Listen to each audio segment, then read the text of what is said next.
नमस्कार, स्वागत है आपका हॉर्नबिल टीवी में और मैं हूं आपके साथ शिखा सकलानी। बुलेटिन की शुरुआत करते हैं खबरों के साथ।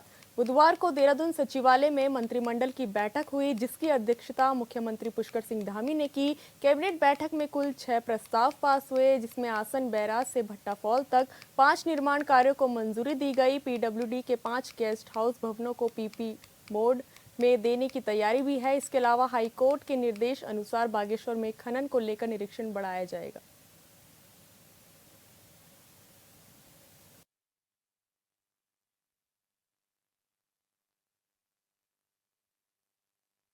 सबसे पहला मत ये हमारा कृषि और कृषि कल्याण विभाग का मत था। टोटल 6 मत थे आज। इसमें पहला मत ये आपका कृषि और कृषि कल्याण विभाग का मत था। इसमें हमारा उत्तराखंड जैव प्रौद्योगिकी परिषद का जो गठन हुआ था, उसमें 2 सेंटर हैं इनके। एक हल्दी में सेंटर है बंदरगाह मुख्यालय में, उसमें 34 पद उसमें सृजित हुए थे। दूसरा सेंटर है advance centre for communication and applied biotechnology Dehradun में, उसमें 12 पद थे और उसमें टोटल 46 पद इनके सृजित किए गए थे।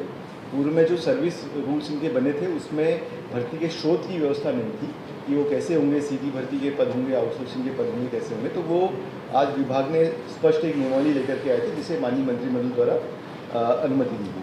चिकित्सा एवं स्वास्थ्य विभाग का मत था। इसमें हमारे जो परा चिकित्सा स्नातक पाठ्यक्रम यानी कि जो पैरामेडिकल के कोर्सेज हैं, उसके लिए उत्तराखंड परा चिकित्सा अधिनियम 2009 और परा चिकित्सा डिप्लोमा पाठ्यक्रम में तो स्टेट मेडिकल फैकल्टी का वर्तमान में प्राविधान है।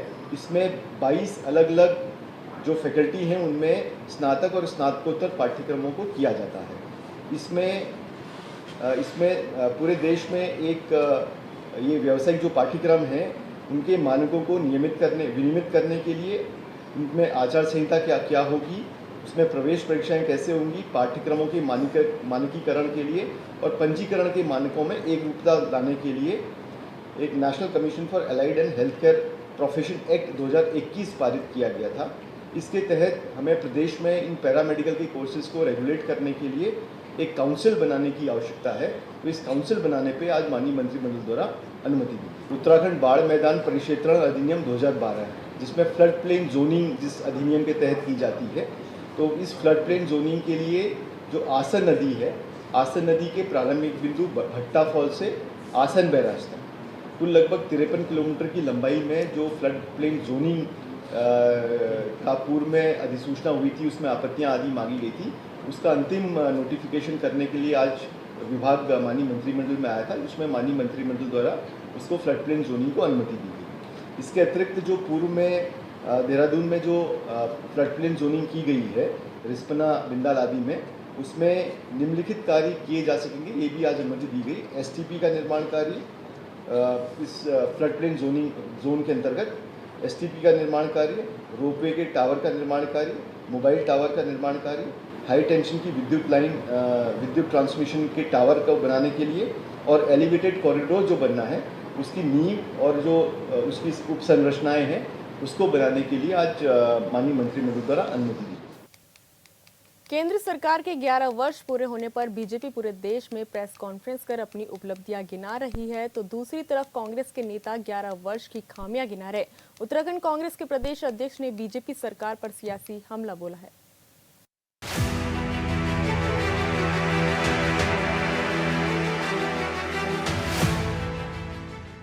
केंद्र की मोदी सरकार के 11 साल पूरे होने पर जहां एक तरफ सत्ता दल भाजपा ने अपना विशेष अभियान शुरू कर दिया है, तो वहीं दूसरी तरफ मुख्य विपक्षी दल कांग्रेस इन 11 सालों के कार्यकाल से सवाल उठा रही है। उत्तराखंड कांग्रेस के प्रदेश अध्यक्ष करण माहरा ने केंद्र सरकार पर निशाना साधते हुए कहा कि अगर पब्लिक में उत्साह होता तो ये अच्छा लगता, लेकिन भाजपा खुद अपने मुंह मियां मिट्ठू बन रही है। अंकिता भंडारी में आज तक वीआईपी का पता नहीं है। सरकार की पुलिस की एक आला अधिकारी कहती है कि कमरा वीआईपी था। सबने वो अंकिता के मैसेज देखे जिसमें वो कह रही कि मेरी जान को खतरा है, एक वीआईपी को एक्स्ट्रा सर्विसेज देने के लिए मुझ पर दबाव डाला जा रहा है। उसके बाद भी इस सरकार की पुलिस कहती है कि कमरा वीआईपी था। सबूत मिटाने के लिए आग लगाई गई, डोजर चलाया गया और अपराध के साथ साथ अपराधी को बचाने के लिए जो सबूत मिटाने का काम जिन नेताओं ने और बड़े लोगों ने किया, उनके खिलाफ आज तक कार्रवाई नहीं हुई। संतरेसा में 14 साल की बच्ची का बलात्कार और हत्या और उसमें मुख्य आरोपी बीजेपी का ओबीसी सेल का सदस्य, आईएसबीटी देहरादून राजधानी में 13 साल की बच्ची का बलात्कार, सामूहिक बलात्कार, 4 हेलीकॉप्टर 1 महीने में गिर रहे, फिर भी कह रहे कि सुशासन। पेपर लीक होता है, मुख्य आरोपी बीजेपी का जिला पंचायत सदस्य हाकम सिंह, पटवारी का पेपर लीक होता है, मुख्य आरोपी बीजेपी का मंगलौर हरिद्वार का मंडल अध्यक्ष, उसके बाद भी कहते हैं उपलब्धियां हैं। कांग्रेस प्रदेश अध्यक्ष ने कहा कि उत्तराखंड में बेटियां सुरक्षित नहीं हैं। महिला अपराध के मामले में ज्यादातर बीजेपी के कार्यकर्ता और नेता ही आरोपी हैं। उन्होंने तंज कसते हुए कहा कि इन 11 सालों में रुपया कितना मजबूत हुआ और डॉलर कितना कमजोर हुआ, प्रधानमंत्री नरेंद्र मोदी इसका लेखा जोखा दे। और आतंकवाद की कमर तोड़ने के लिए नोटबंदी की गई, लेकिन उसके बाद भी पुलवामा और पहलगाम आतंकी हमले हो गए, जिससे दिखता है कि ये 11 साल निराशाजनक है। 11 साल क्या कह के आए थे मोदी जी? हम काला धन वापस लाएंगे, 15 लाख देंगे। अरे ना दो 15 लाख, लेकिन वो काला धन आया क्या? स्विस बैंक की लिस्ट जारी करेंगे, किस नेता के कितने पैसे स्विस बैंक में हैं, क्यों नहीं जारी कर रहे? किसने रोक रखा है? क्या हाथों में मेहंदी लग गई है? 11 साल हो गए, वो लिस्ट अभी तक बाहर नहीं आई। स्मार्ट सिटी कहां है? कहां है वो बुलेट ट्रेन? सीमाओं को मजबूत करेंगे, अग्निवीर योजना दे दी, चाइना घुस के अंदर बैठ गया, आपका मुंह सिल गया। ऑपरेशन सिंदूर होता है, हमारे जाबाज सिपाही अपनी जान खतरे में डालते, कई मर भी जाते हैं, शहीद हो जाते हैं, और आप ट्रंप के कहने पे सीज फायर कर देते हैं और ऐसा महिमा मंडन करता है कि जने पता नहीं कितनी बड़ी जंग आपने जीत ली, कितने एयरक्राफ्ट आपके टूट गए, आपको बताने में शर्म आ रही है। उत्तराखंड कांग्रेस के प्रदेश अध्यक्ष करण माहरा ने मोदी सरकार के उन योजनाओं का जिक्र कर सियासी हमला बोला, जिसे केंद्र सरकार ने लागू तो किया, लेकिन योजना के तहत देश का कितना भला हुआ ये अब कोई बताने को तैयार नहीं है। बात स्मार्ट सिटी की हो या फिर सांसद आदर्श ग्राम योजना की या फिर नोटबंदी की, इससे पहले राज्य के सीएम पुष्कर सिंह धामी ने प्रेस कॉन्फ्रेंस कर सरकार की उपलब्धियां गिनाई थी। आज दुनिया की हम चौथी सबसे बड़ी अर्थव्यवस्था बनकर एक वैश्विक शक्ति के रूप में स्थापित हुए हैं, और ये 11 साल विकास के, विश्वास के और बदलाव के रहे हैं। आज देश का हर नागरिक बदलते हुए भारत को देख रहा है और अनुभव कर रहा है। कांग्रेस के राज में भी अनेक नारे दिए जाते थे, गरीबी हटाओ, लेकिन अब आंकड़े बताते हैं कि मोदी सरकार में पिछले 11 सालों में 27 करोड़ लोग गरीबी रेखा से बाहर निकले हैं।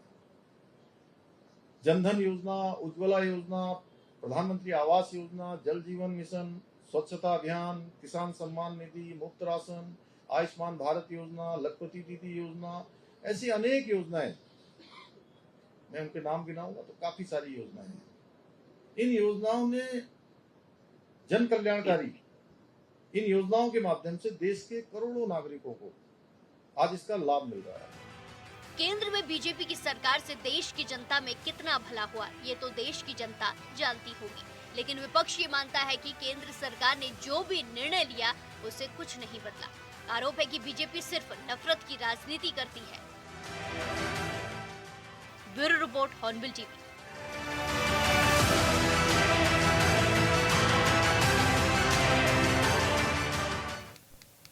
उत्तराखंड में जारी चारधाम यात्रा और पर्यटन सीजन की वजह से प्रत्येक दिन हजारों की संख्या में देश दुनिया से लोग देवभूमि पहुंच रहे हैं, जिसकी वजह से कई धार्मिक और पर्यटक स्थलों पर जाम की स्थिति है। राज्य के सीएम भी इस बात को मानते हैं कि भीड़ की वजह से जाम की स्थिति है, लेकिन विपक्ष इसे लेकर सरकार पर हमलावर है।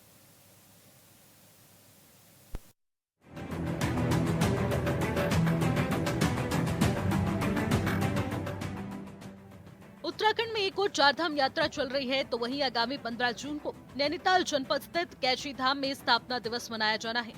लेकिन प्रदेश में आ रहे पर्यटकों को जाम के जाम में कई घंटों फंसे रहना पड़ रहा है। बात कैची धाम की ही करें तो हल्द्वानी भवाली होते हुए कैची जाने वाले स्थानीय लोग और पर्यटकों को करीब 3 घंटे के सफर को तय करने में ही 7 से 8 घंटे का समय लग रहा है, जिसकी वजह से आम जनता के साथ पर्यटकों को काफी परेशानियों का सामना करना पड़ रहा है। देखिए, हमने अभी अल्मोड़ा में एक प्रदर्शन किया था जिसमें क्वारब और कैंची के जाम को लेकर था। चारधाम यात्रा से पहले मैंने आप लोगों को एक बात बोली थी आपके कैमरे में कि ऋषिकेश के जाम को लेकर साल भर लोग परेशान रहते हैं, और हमको लगता था कि सरकार चारधाम यात्रा शुरू होने से पहले कोई अल्टरनेट व्यवस्था करेगी जिससे ऋषिकेश के लोगों को दिक्कत ना हो और जो आने वाले लोग हैं उनको दिक्कत ना हो। लेकिन आज स्थिति बद से बदतर हो गई, लेकिन सरकार नहीं चाहती। हरीश रावत की सरकार में अंतिम पार्किंगें बनी थी रुद्रप्रयाग के पास, अन्य जगहों पर, उसके बाद एक काम भारतीय जनता पार्टी की सरकार नहीं कर पाई। बात सिर्फ नैनीताल के कैची धाम की नहीं है, मसूरी, हरिद्वार, ऋषिकेश में भीड़ है। विपक्ष का आरोप है कि बीजेपी सरकार सिर्फ यात्रियों की संख्या बढ़ाने पर ही अपना ध्यान केंद्रित कर रही है। जाम में जहां स्थानीय लोगों को दिक्कतें हो रही हैं, तो वहीं लोगों का व्यापार भी प्रभावित हो रहा है। उन्होंने कहा कि कैची धाम में जाम को लेकर उन्होंने प्रदर्शन भी किया और सरकार को 1 महीने का समय दिया है, लेकिन अभी तक समस्या का समाधान नहीं हो पाया है। यदि जल्द ही समस्या का समाधान नहीं होता तो अब वे पूरे भवाली जाम करने की स्थिति में आ जाएंगे। कमिश्नरी का घेराव करते हुए और साथ ही साथ जरूरत पड़ी तो मुख्यमंत्री आवास का भी घेराव करेंगे। जब मैं पदयात्रा कर रहा था हरिद्वार से केदारनाथ की, तब सोनप्रयाग में बादल फटा था। वो आज जस की तस स्थिति में वो रोड आज तक नहीं बन पाई। तो क्या तैयारियां हैं? कैची में कल के दिन ही एक आदमी जो वहीं का रहने वाला था, आसपास का, गर्म पानी के आसपास का, उसकी मृत्यु हो गई क्योंकि एम्बुलेंस नहीं जा पाई। और ऐसा हर महीने 1-2 किस्से देखने को मिलते हैं। आक्रोश है और मैंने चेतावनी दी है, 1 महीने का समय दिया था, अभी खत्म नहीं हुआ। हम अगर ये नहीं करेंगे कुछ व्यवस्था या आश्वासन नहीं देंगे, काम शुरू नहीं करेंगे, हम पूरा भवाली जाम करेंगे। और उससे भी नहीं चेतेंगे तो हम कमिश्नरी का घेराव करेंगे। उससे भी नहीं चेतेंगे तो पूरे गढ़वाल और कुमाऊं मंडल के लोगों को बुलाकर मैं मुख्यमंत्री के घर में भोजन करूंगा। इसमें कोई शक नहीं है कि कुछ पर्यटक स्थलों पर ज्यादा लोगों के पहुंचने की वजह से जाम की स्थिति है, और इस बात को राज्य के सीएम पुष्कर सिंह धामी भी मानते हैं। मोदी सरकार के 11 साल पूरे होने पर आयोजित प्रेस कॉन्फ्रेंस के दौरान सवाल पर सीएम धामी ने कहा कि राज्य सरकार 10 वर्षों की कार्य योजना पर काम कर रही है। उन्होंने ऋषिकेश के बाईपास और देहरादून से प्रभावित एलिवेटेड रोड का जिक्र करते हुए कहा कि इन योजनाओं का काम पूरा होने के बाद जाम से लोगों को राहत मिलेगी। कहीं से बहुत जाम लगना एक समस्या है, हम उसके लिए काम कर रहे हैं। अनेक हमारे जो स्थल बन रहे हैं, धार्मिक स्थल, इसके आसपास और डेवलप कर रहे हैं, अच्छे बाईपास बना रहे हैं। चाहे ऋषिकेश में बाईपास बनाना हो, चाहे देहरादून में बनाना हो, हरिद्वार में बनाना हो, रुड़की में बनाना हो, ऐसे हम अनेक कामों को आगे बढ़ा रहे हैं। चाहे वो कैंची धाम का बाईपास आप लोग देखते होंगे, वहां भी आज कल रोज जाम की समस्या हो रही है। संख्या इतनी आ रही है, जगह जगह इतनी संख्या आ जा रही है। ऋषिकेश के पास जाम लग जा रहा है, देहरादून में जाम लग रहा है, अभी हरिद्वार से देहरादून आते समय जाम है, यहाँ से अगर आगे जाएंगे मसूरी की तरफ उधर जाम है। लेकिन ये संख्या इतनी बढ़ गई है, आप स्वयं ये कहना आसान होता है, लेकिन आप सोचिए कि कितने लोगों का हमको जो है यहाँ पर नियोजन करना पड़ता है। एक बड़ी संख्या पूरे देश भर की आती है। उत्तराखंड की पहचान धार्मिक के साथ ही साथ पर्यटन के रूप में भी की जाती है, लिहाजा प्रत्येक वर्ष चारधाम यात्रा और पर्यटन सीजन में हजारों की संख्या में लोग वादियों में घूमने के लिए आते हैं। कभी कभी ज्यादा पर्यटकों के पहुंच जाने की वजह से मसूरी, कैचीधाम, ऋषिकेश, देहरादून सहित कई जगहों पर घंटों जाम लगता है। Bureau report, hornbill TV. Uttarakhand की राजधानी देहरादून को स्मार्ट बनाने के नाम पर हजारों करोड़ रुपए खर्च किए गए, लेकिन फिर भी स्थिति ये है कि शहर में एक बेहतर ड्रेनेज सिस्टम तक नहीं है। स्थिति ये है कि नगर निगम को बरसात से पहले कंट्रोल रूम बनाना पड़ रहा है, क्योंकि बारिश के समय में कई इलाकों में भारी जल भराव हो जाता है।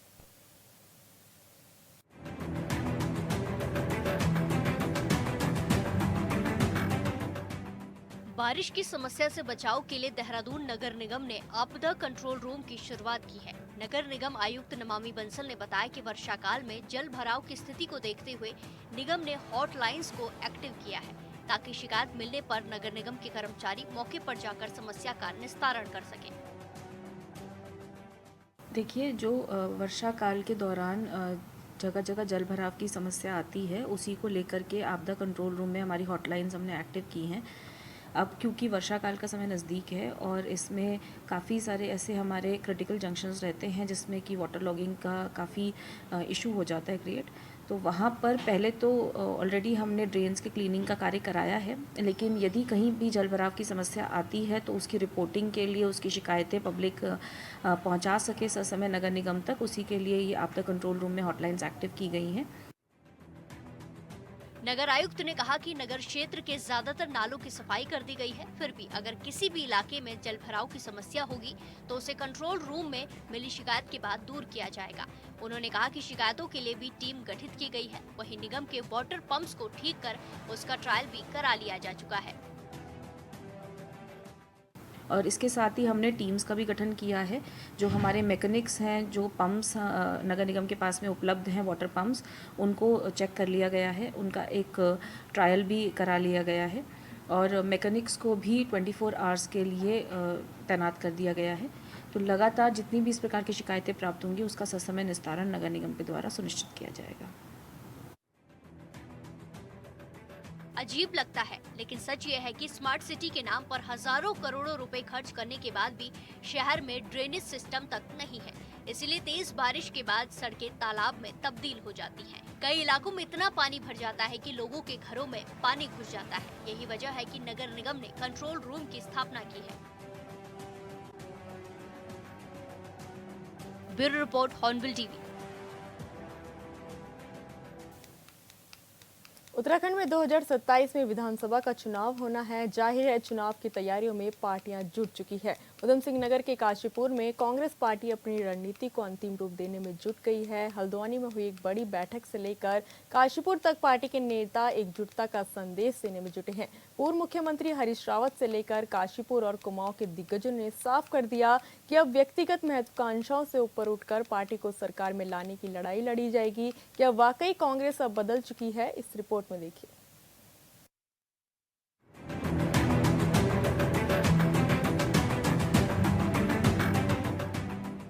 उधम सिंह नगर के काशीपुर में भी कांग्रेस की हलचल तेज हो गई है। हल्द्वानी में आयोजित एक कार्यक्रम में पूर्व मुख्यमंत्री हरीश रावत, नेता प्रतिपक्ष यशपाल आर्य, विधायक मनोज तिवारी, हरीश धामी और गोविंद सिंह कुंजवाल समेत कई वरिष्ठ नेता एक मंच पर नजर आए, जिसने साफ संदेश दिया कि कांग्रेस अब पुराने मतभेद भूलकर 2027 के चुनाव को सामूहिक नेतृत्व के साथ लड़ेगी।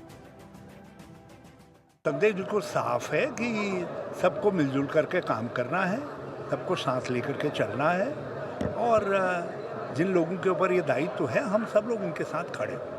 सर, मध्य प्रदेश में राहुल गांधी ने कहा था कि लंगड़े घोड़ों की पहचान हमें ज़रूरी है और लंगड़े घोड़ों की हमको ज़रूरत नहीं है। क्या इस बैठक में उत्तराखंड के लंगड़े घोड़ों की पहचान हो पाई, दौड़ने वाले घोड़ों की पहचान हो पाई?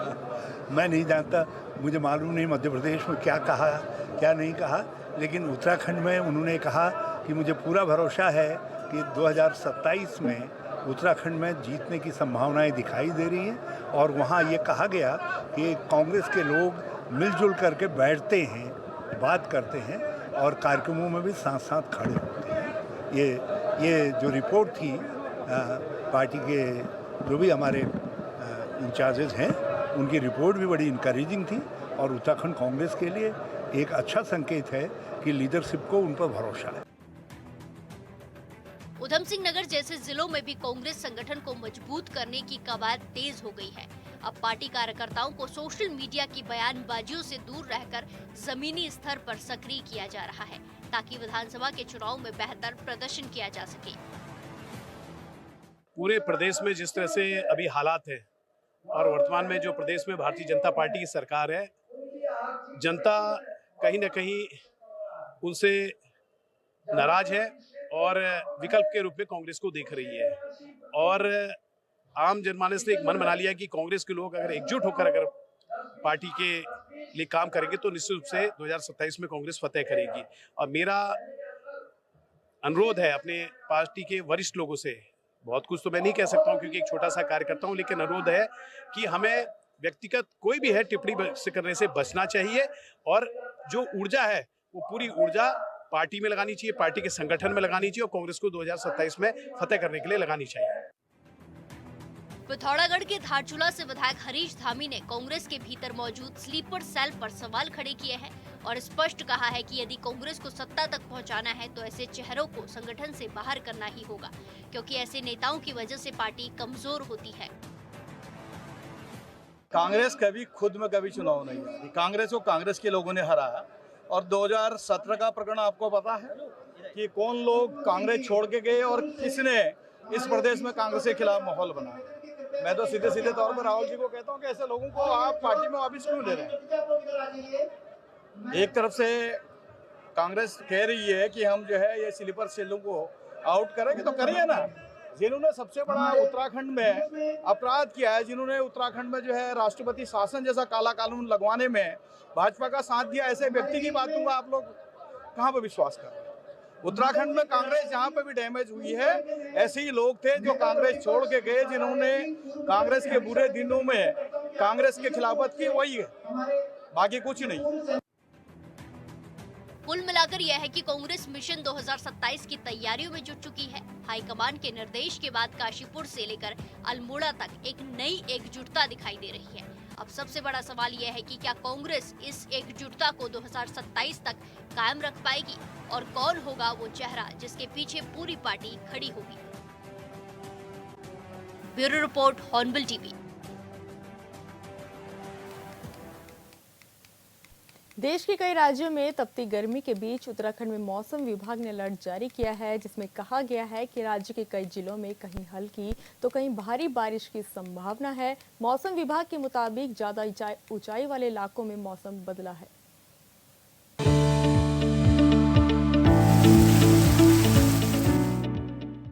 उत्तराखंड मौसम विभाग के मुताबिक 13 जून तक राज्य के कई जिलों में बारिश हो सकती है। देहरादून मौसम विभाग के वैज्ञानिक रोहित थपलियाल ने बताया कि पिथौरागढ़ और बागेश्वर में कई जगहों पर भारी बारिश और कई जगहों पर हल्की से मध्यम बारिश होने की संभावनाएं हैं। साथ ही उन्होंने ये भी बताया कि आने वाले समय में प्रदेश के कई हिस्सों में गढ़वाल और कुमाऊं में हल्की से मध्यम बारिश होने की संभावना है। आज 11 जून हो गई है, तो पिछले 24 घंटों में उत्तराखंड में पर्वतीय क्षेत्रों में कहीं कहीं हल्की से मध्यम वर्षा देखने को मिली है। इसमें विशेषकर पिथौरागढ़, बागेश्वर, रुद्रप्रयाग, चमोली, चंपावत जनपदों में वर्षा रही है और रुद्रप्रयाग, बागेश्वर, पिथौरागढ़ जनपदों में एक एक स्थान पे भारी वर्षा भी देखने को मिली है।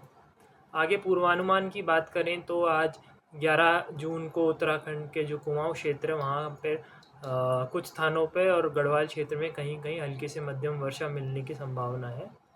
12 तारीख को भी उत्तराखंड के कुमाऊं क्षेत्रों में अनेक स्थानों पे और गढ़वाल क्षेत्र में कुछ स्थानों पे हल्की से मध्यम वर्षा मिल सकती है। और 13 से आगे जो है 16-17 तारीख तक उत्तराखंड में कुमाऊं और गढ़वाल जनपदों में अनेक स्थानों पे हल्की से मध्यम वर्षा मिलने की संभावना है। मौसम वैज्ञानिक के मुताबिक पहाड़ी जिलों में हो रही बारिश के चलते तापमान में गिरावट देखने को मिलेगी। पिछले एक सप्ताह से प्रदेश में भीषण गर्मी पड़ रही है। खास तौर पर उत्तराखंड के मैदानी क्षेत्रों में तापमान 40 तक पहुंच गया है। लिहाजा अगर मौसम विभाग का पूर्वानुमान सटीक साबित होता है तो फिर प्रदेश वासियों के साथ ही पर्यटकों को गर्मी से राहत मिलेगी। इसमें चेतावनी की बात करें तो जो आज पिथौरागढ़ और बागेश्वर जनपद है वहाँ पर कहीं कहीं भारी वर्षा मिलने की संभावना है। 12 तारीख को भी उत्तराखंड के कुमाऊं जो क्षेत्र है उसके पर्वतीय जनपद जैसे नैनीताल, चंपावत, बागेश्वर, पिथौरागढ़ या फिर चमोली में कहीं कहीं भारी वर्षा मिल सकती है। उसके बाद भी 13 से 15 तक भी जो कुमाऊं क्षेत्र के पर्वतीय जो जनपद हैं और गढ़वाल में रुद्रप्रयाग या चमोली जनपद है वहाँ पर कहीं कहीं भारी वर्षा मिल सकती है। साथ ही इस दौरान आप देखेंगे कि जो पर्वतीय जनपद है वहाँ पर इंटेंस से वेरी इंटेंस रेनफॉल एक्टिविटी मिल सकती है कहीं कहीं, जिसमें 1 घंटे में 3 से 5 सेंटीमीटर तक वर्षा कहीं कहीं हो सकती है। और थंडरस्टॉर्म लाइटनिंग एक्टिविटी इस दौरान जो उत्तराखंड के जनपदों में भी कहीं कहीं देखने को मिल सकती है। तो इंटेंस रेनफॉल एक्टिविटी के समय जो गाढ़ गदेरों के आसपास लोग रह रहे हैं या क्रॉस कर रहे हैं तो उनको सावधान रहने की आवश्यकता है, क्योंकि जो जल स्तर अचानक से बढ़ सकता है। साथ ही जो लैंडस्लाइड प्रोन एरियाज़ में लोग रह रहे हैं उनको भी सावधान रहने की आवश्यकता है, क्योंकि रेनफॉल एक्टिविटी आगे जो है धीरे धीरे बढ़ने की संभावना है। उत्तराखंड हिमालयी राज्य है, लिहाजा पहाड़ों में ज्यादा ऊंचाई वाले इलाकों में तो मौसम सुहाना है, लेकिन मैदानी इलाकों में गर्मी से लोग परेशान हैं।